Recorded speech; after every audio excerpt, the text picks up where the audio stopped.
رسول اللہ صلی اللہ علیہ وسلم نے فرمایا کہ ایک روز موسیٰ علیہ السلام نے کھڑے ہو کر بنی اسرائیل میں خطبہ دیا تو آپ سے پوچھا گیا کہ لوگوں میں سب سے زیادہ صاحب علم کون ہے؟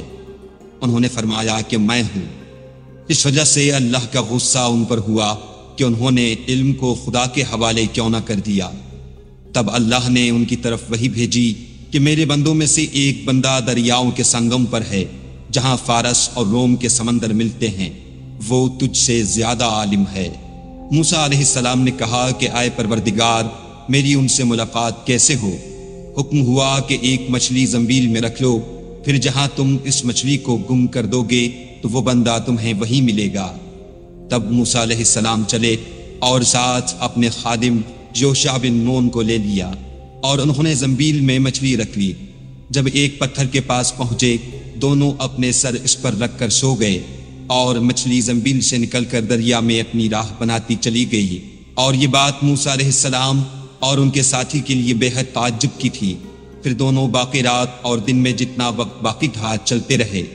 جب صبح ہوئی، موسیٰ علیہ السلام نے خادم سے کہا، ہمارا ناشتہ لاؤ، اس سفر میں ہم نے کافی تکلیف اٹھائی ہے۔ اور موسیٰ علیہ السلام بالکل نہیں تھکے تھے، مگر جب اس جگہ سے آگے نکل گئے جہاں تک انہیں جانے کا حکم ملا تھا، تب ان کے خادم نے کہا کہ کیا آپ نے دیکھا تھا کہ جب ہم صخرہ کے پاس ٹھہرے تھے تو میں مچھلی کا ذکر بھول گیا؟ بقول بعض صخرہ کے نیچے آب حیات تھا، وہ اس مچھلی پر پڑا اور وہ زندہ ہو کر بقدرت الہی دریا میں چل دی۔ یہ سن کر موسیٰ علیہ السلام بولے کہ یہی وہ جگہ ہے جس کی ہمیں تلاش تھی، تو وہ پچھلے پاؤں واپس ہو گئے۔ جب پتھر تک پہنچے تو دیکھا کہ ایک شخص کپڑا اوڑھے ہوئے موجود ہے۔ موسیٰ علیہ السلام نے انہیں سلام کیا۔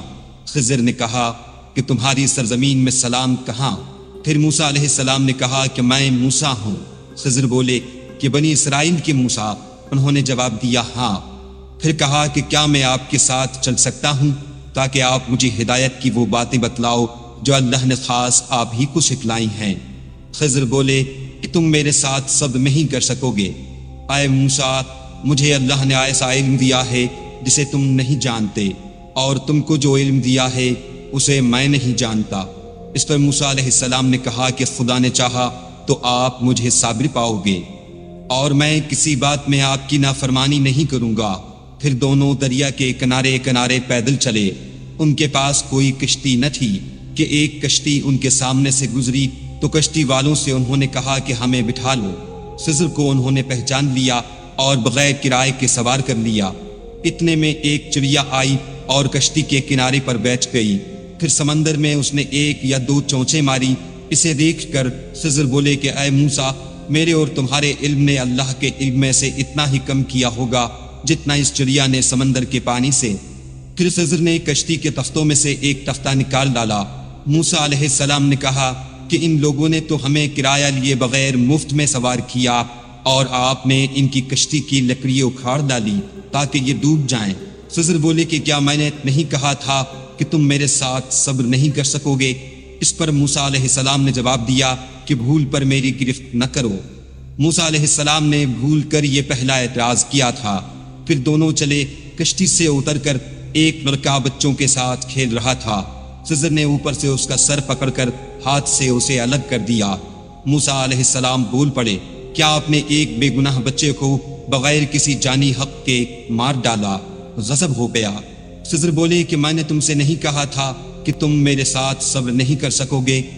ابن عیینہ کہتے ہیں کہ اس کلام میں پہلے سے زیادہ تاکید ہے، کیونکہ پہلے کلام میں لفظ لکا نہیں کہا تھا، اس میں لکا زائد کیا، جس سے تاکید ظاہر ہے۔ پھر دونوں چلتے رہے حتیٰ کہ ایک گاؤں والوں کے پاس آئے۔ ان سے کھانا لینا چاہا، انہوں نے کھانا کھلانے سے انکار کر دیا۔ انہوں نے وہیں دیکھا کہ ایک دیوار اسی گاؤں میں گرنے کے قریب تھی۔ خضر نے اپنے ہاتھ کے اشارے سے اسے سیدھا کر دیا۔ موسیٰ علیہ السلام بول اٹھے کہ اگر آپ چاہتے تو گاؤں والوں سے اس کام کی مزدوری لے سکتے تھے۔ خضر نے کہا کہ بس اب ہم اور تم میں جدائی کا وقت آ گیا ہے۔ جناب محبوب کبریا رسول اللہ صلی اللہ علیہ وسلم فرماتے ہیں کہ اللہ موسیٰ علیہ السلام پر رحم کرے۔ ہماری تمنا تھی کہ موسیٰ علیہ السلام کچھ دیر اور صبر کرتے تو مزید واقعات ان دونوں کے بیان کیے جاتے اور ہمارے سامنے روشنی میں آتے، مگر حضرت موسیٰ علیہ السلام کی عجلت نے اس علم لدنی کے سلسلے کو جلد ہی منقطع کرا دیا